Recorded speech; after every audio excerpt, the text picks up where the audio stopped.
نکات الشورا، جس کا سال تکمیل 1165 ہجری مطابق 1752 عیسوی ہے، ایک اہم تذکرہ ہے جس میں 103 اردو شاعروں کے مختصر حالات کے ساتھ ان کے کلام کا انتخاب دیا گیا ہے۔ نکات الشورا میں منتخب اشعار کی تعداد 1254 ہے، اور اگر مخمس کے 2 بند اور 2 مصرے شامل کر لیے جائیں تو اس طرح اشعار کی تعداد 1260 ہو جاتی ہے۔ میر نے سب سے زیادہ اپنے شعر دیے ہیں، جن کی تعداد 284 ہے۔ صرف 2 شاعر سجاد اور سودا ایسے ہیں جن کی الگ ترتیب 112 اور 101 اشعار دیے ہیں۔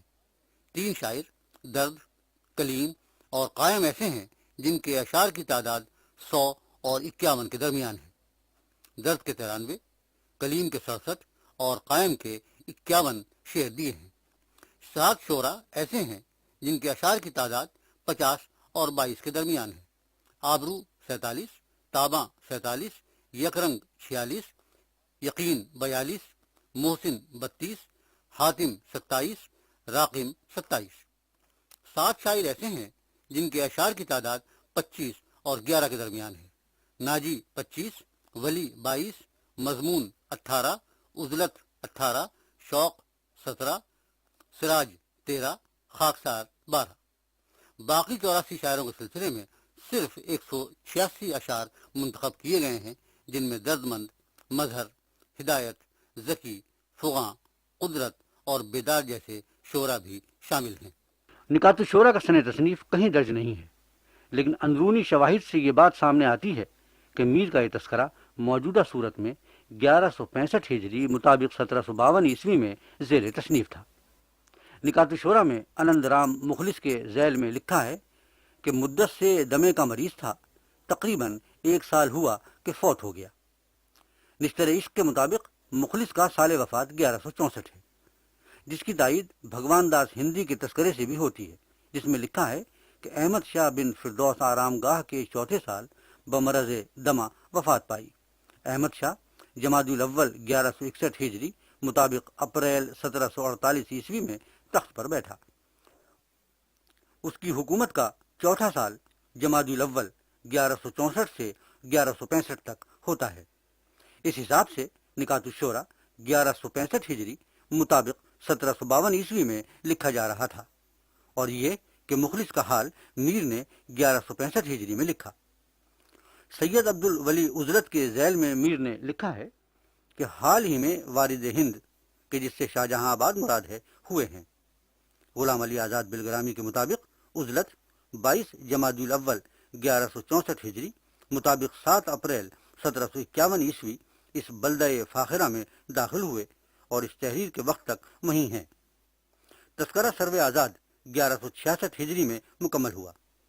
اس تحریر کے وقت تک وہیں ہیں کے الفاظ سے پتہ چلتا ہے کہ آزاد نے عزلت کا حال جمادی الاول 1164 ہجری کے کافی بعد لکھا ہے، لیکن نکات الشورا کے الفاظ تازہ وارد ہندوستان سے معلوم ہوتا ہے کہ عزلت کا حال میر نے 1164 ہجری میں لکھا ہے۔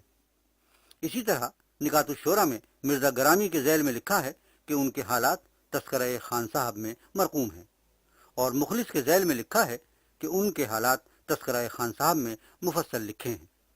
آرزو نے اپنا تذکرہ مجموع النفائس 1164 ہجری میں مکمل کیا۔ گویا یہ تذکرہ میر کی نظر سے 1164 یا اس سے قبل گزرا، جبکہ وہ نکات الشورا تالیف کر رہے تھے۔ شاہ حاتم کے ذیل میں میر نے جو انتخاب کلام دیا ہے وہ دیوان قدیم سے کیا گیا ہے۔ وہ دیوان جو میر کی نظر سے گزرا صرف ردیف میم تک تھا۔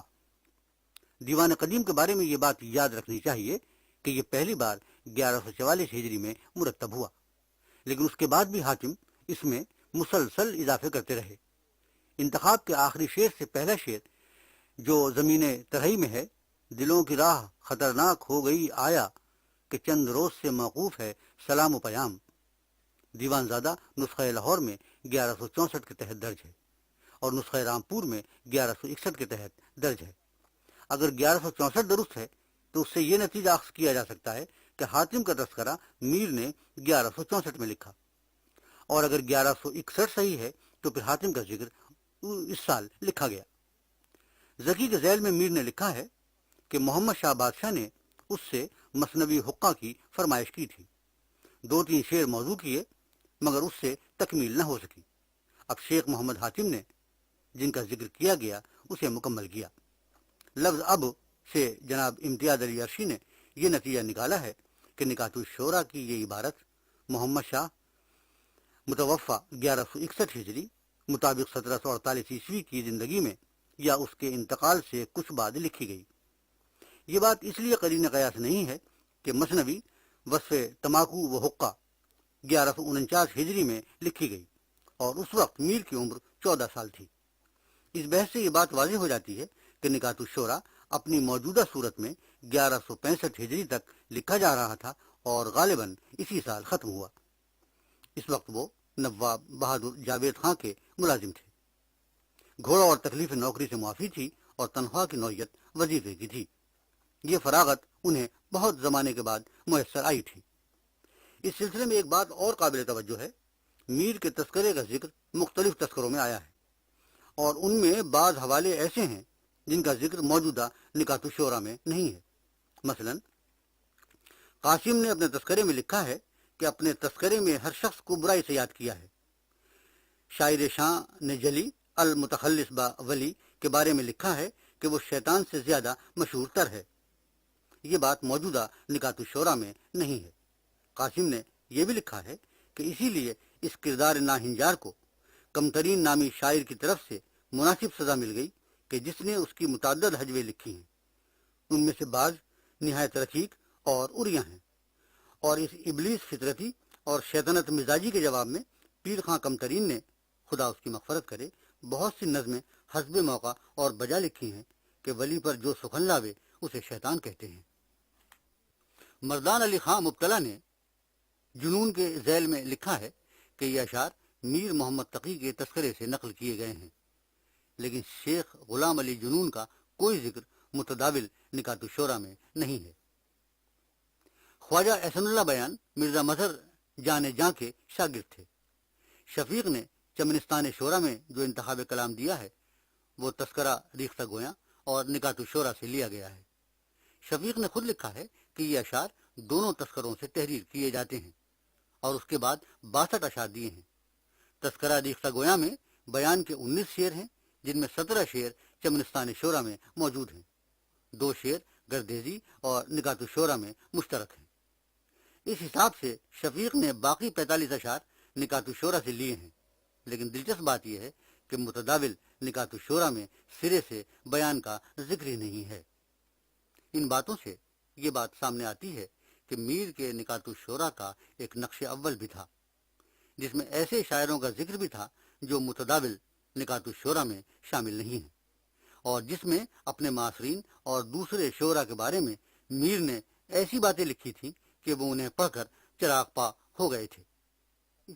اسی لیے شفیق نے انہیں گل سرسبد پر حرف گیری کرتا ہے اور اس کے عجیب و غریب کمال پر تذکرہ نکات الشورى من تصنیف میر گواہ ہے لکھا ہے. قاسم کے مجموعہ نفس کا حوالہ اوپر آ چکا ہے. تذکرہ شورش اور تذکرہ مسرت افزا میں بھی میر کی نکتہ چینی، اعتراض اور حقارت سے شورى ریختہ کا حال درج کرنے کا ذکر موجود ہے. میر محمد یار خاکسار نے میر کے نکات الشورى نقش اول کے جواب میں ایک تذکرہ بنام معشوق چہل سالہ خود لکھا تھا جس کا ذکر میر نے متداول نکات الشورى میں کیا ہے.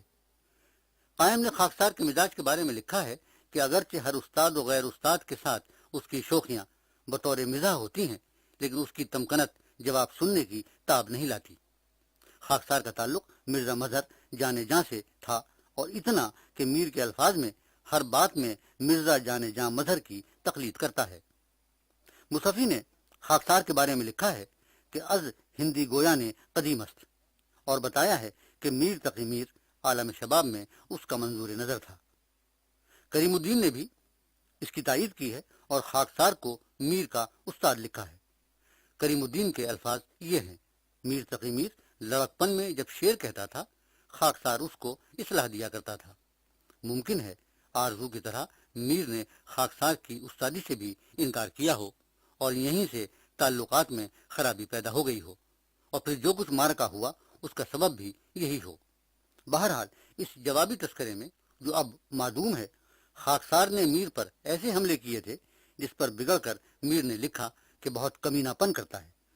چنانچہ اس تذکرے کے جواب میں ایک تذکرہ لکھا ہے بنام معشوق چہل سالہ خود، اور اس میں سب سے پہلے اپنا حال درج کیا ہے اور اپنا خطاب سید الشعراء قرار دیا ہے۔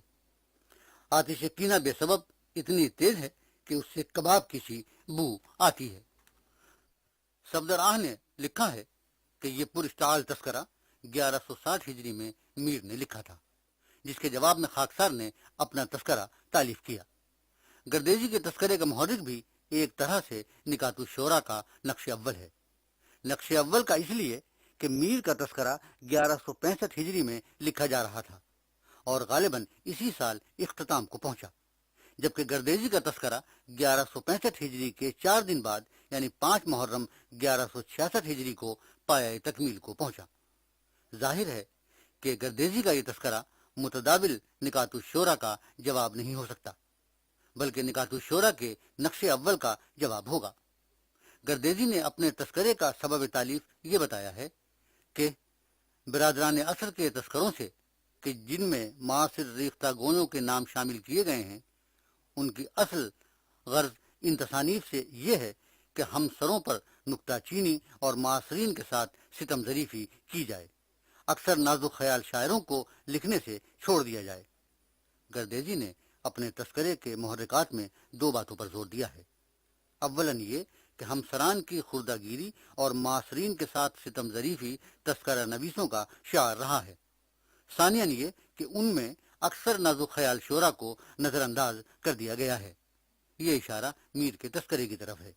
دراصل خوردہ گیری اور نظر انداز کرنے کی وجہ شعراء دہلی کی گروہ بندی تھی۔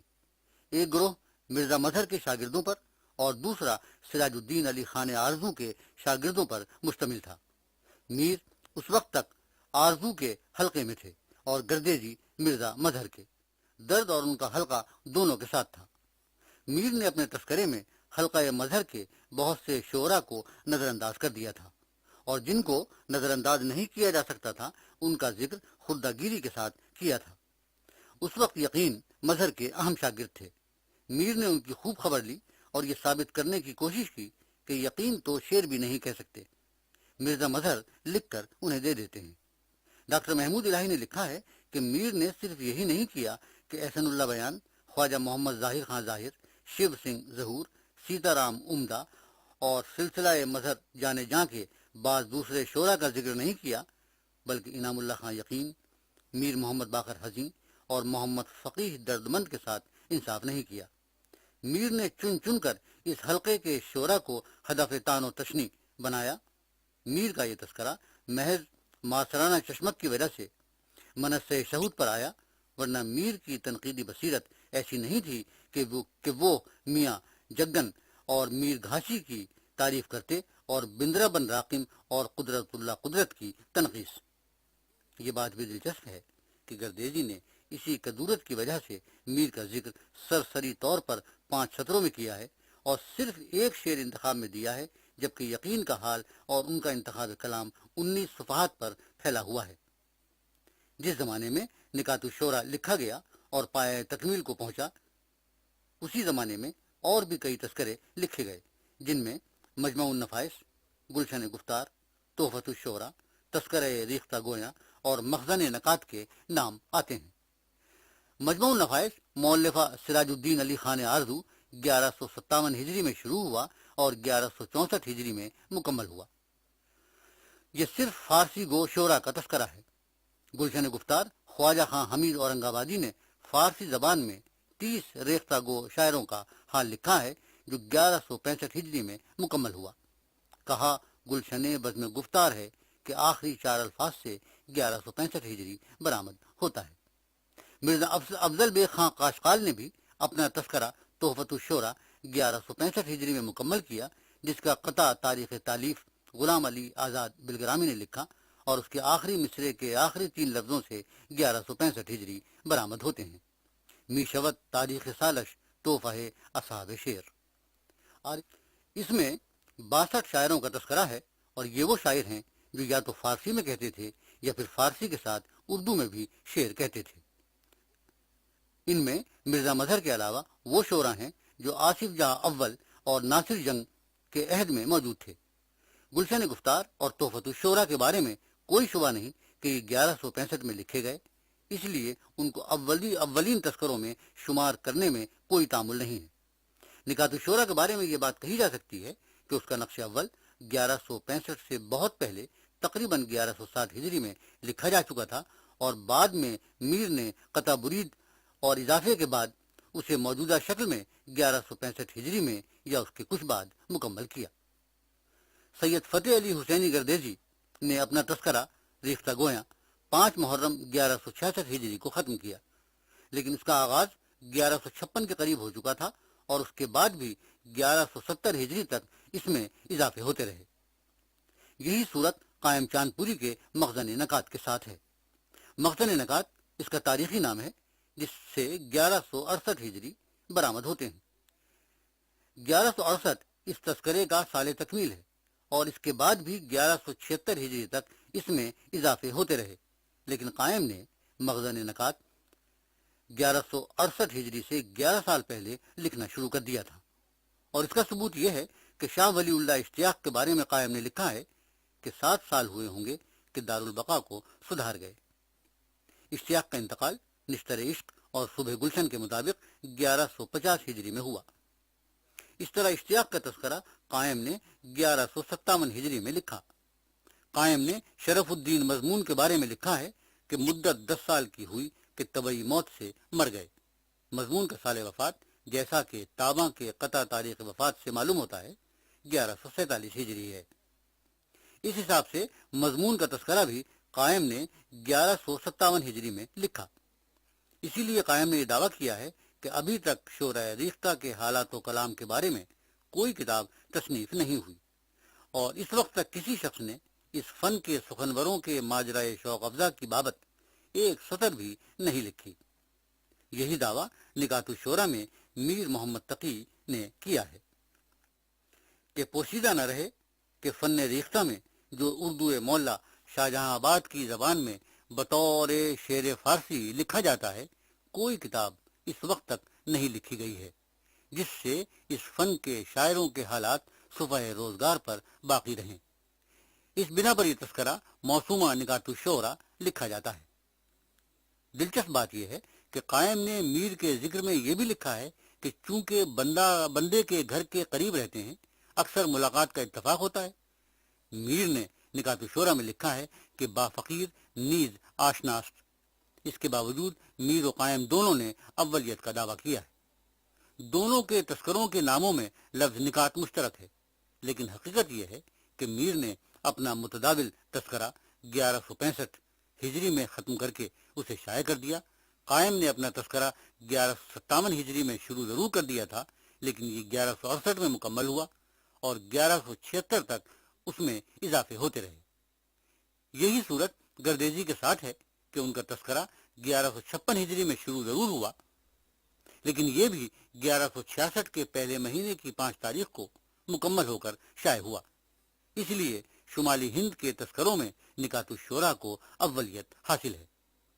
پھر یہ تذکرہ اردو کے ایک عظیم شاعر کی تصنیف ہے، جس کی مدد سے ہم اس کے مزاج، کردار، شخصیت، انداز فکر، معیار شاعری، تنازعات اور مارکوں سے واقف ہوتے ہیں۔ اس لیے نکات الشعراء کی اہمیت ہمارے لیے اور بھی بڑھ جاتی ہے۔ فن تذکرہ نویسی کے لحاظ سے نکات الشعراء معیاری فارسی تذکروں کے پائے کا نہیں ہے۔ اس تذکرے میں کوئی ترتیب نہیں ہے۔ اسے نہ تو حروف تہجی کے اعتبار سے مرتب کیا گیا ہے، اور نہ موضوع یا زمانے کے اعتبار سے ترتیب دیا گیا ہے۔ اس میں وہ ترتیب بھی نہیں ہے جو مخزن نکات میں ملتی ہے، جس میں سارے تذکرے کو طبقات میں تقسیم کر کے پہلی بار اردو شاعری کو ادوار میں تقسیم کیا گیا ہے، اور ہر دور کی خصوصیات بیان کی گئی ہیں۔ نکات الشعراء میں شعراء دکن کو پر بے رتبہ کہہ کر میر نے کوئی اہمیت نہیں دی ہے۔ اس میں ولی دکنی کا تذکرہ صرف 6 سطروں میں لکھا ہے، اور بیشتر شاعروں کے بارے میں کچھ لکھے بغیر صرف ایک شعر دیا ہے۔ شعراء دکن کے سلسلے میں میر نے عبد الولی عزلت کی بیات سے استفادہ کیا تھا۔ اگر وہ ان شاعروں کی حقیقی اہمیت سے واقف ہوتے تو عزلت سے، جو خود اس وقت دہلی میں موجود تھے، بہت سی باتیں دریافت کر کے تذکرے میں شامل کر سکتے تھے۔ میر نے اس اعتراف کے باوجود کہ اگرچہ ریختہ کا آغاز دکن میں ہوا، یہ کہہ کر چونکہ وہاں کوئی معقول شاعر پیدا نہیں ہوا، اس وجہ سے ان کے نام سے آغاز نہیں کیا گیا، اور میری طبع ناقص یہ بھی گوارا نہیں کرتی کہ ان میں سے اکثر کے حالات قارئین کے لیے سبب رنج و ملال بنے، دکن کے شعرا کو نظر انداز کر دیا ہے۔ میر دکنی شاعری اور اس کی طویل روایت سے ناواقف تھے، اور یہ نہیں جانتے تھے کہ وہ روایت جس کے وہ خود ایک ممتاز نمائندہ ہیں، دکنی شاعری کی روایت ہی کا فیض ہے۔ نکات شعرا میں حالات زندگی اور واقعات بہت مختصر ہیں۔ ولادت، وفات اور واقعات کے سنین لکھنے سے میر صاحب کو کوئی رغبت نہیں ہے۔ کئی مقامات پر تو صرف اتنا لکھ دیا ہے کہ ان کا احوال مفصل طور پر فارسی تذکروں میں مستور ہے۔ مثلا امیر خسرو کے ذیل میں لکھا ہے کہ امیر مذکور کے حالات تذکروں میں درج ہیں۔ یہی بات بے دل، مرزا فطرت اور مرزا گرامی کے سلسلے میں بھی لکھی ہے۔ تفصیل سے میر صاحب بہت گھبراتے ہیں، جیسا کہ خود ٹیک چند بہار کے ذکر میں لکھا ہے کہ دماغ تفصیل نہ دارم۔ اس تذکرے سے اس دور کی ادبی گروہ بندی کا بھی سراغ ملتا ہے۔ میر صاحب نے ان شعرا کے ذکر میں جانبداری برتی ہے جو ان کے گروہ سے تعلق رکھتے ہیں۔ اس میں وہ شعرا شامل ہیں جو آرزو سے وابستہ ہیں، یا میر سے جن کے ذاتی تعلقات اچھے ہیں، یا جو میر کے محسن اور رشتہ دار ہیں۔ ان شاعروں کو گرایا ہے جو مرزا مظہر سے تعلق رکھتے ہیں۔ محمد علی حشمت کے بارے میں لکھا ہے کہ ریختہ کے اشعار نہایت پاجیانہ ہوتے ہیں، بہت گپ ہانکتا ہے۔ محمد یار خاکسار کے بارے میں لکھا ہے کہ مجھے جلتے ہوئے کباب کی بو آتی ہے۔ احسن اللہ بیان کا ذکر ہی سرے سے نہیں کیا۔ بیان مرزا مظہر کے شاگرد تھے۔ انعام اللہ خان یقین جو مرزا مظہر کے بڑے شاگرد تھے، ان کو سوچے سمجھے منصوبے کے مطابق اس طور پر گرایا ہے کہ نکات الشعرا پڑھ کر معلوم ہوتا ہے کہ وہ نہ صرف مغرور و متکبر انسان تھے بلکہ شاعر ہی نہیں تھے، اور مرزا مظہر اپنا کلام ان کو دے دیا کرتے تھے۔ میر صاحب کے الفاظ یہ ہیں، کہتے ہیں کہ مرزا مظہر اس کو شعر کہہ کر دے دیتے ہیں اور اپنے اشعار ریختہ کا وارث گردانتے ہیں۔ اس کی رعونت نے فرعون کی رعونت کو مات کر دیا ہے۔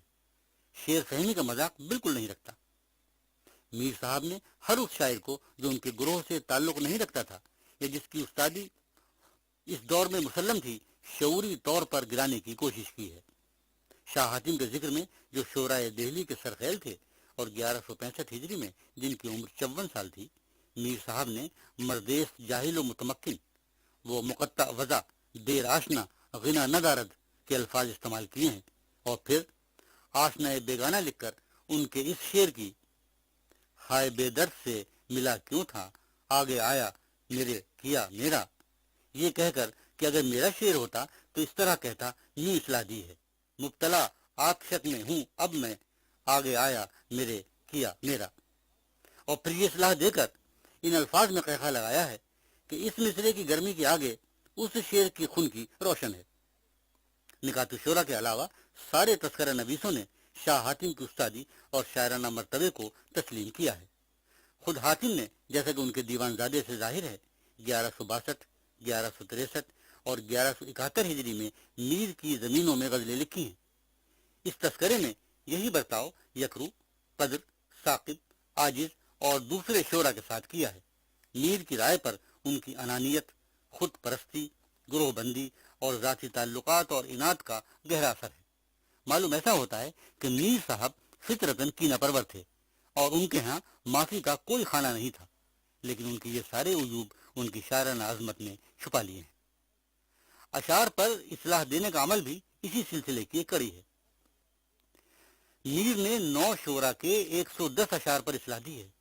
اصلاح کی ایک نوعیت تو وہ ہے جو انہوں نے حاتم کے محولہ والا شعر پر دی ہے اور جس میں ذاتی اناد عیاں ہے۔ اصلاح کی دوسری نوعیت وہ ہے جو انہوں نے آبرو، مضمون، ناجی، یکرنگ، یقین، سجاد، خاکسار، ٹیک چند بہار کے اشعار پر دی ہے۔ قرائن بتاتے ہیں کہ نکات الشعرا کے نقش اول میں دوسرے شعرا کے کلام پر بھی اصلاح کا یہ اشتعال انگیز عمل بہت زیادہ تھا۔ ممکن ہے سودا کا کلام بھی زیر اصلاح آیا ہو، اور اسی لیے سودا نے 9 شعر کا ایک ہجویہ قطع لکھا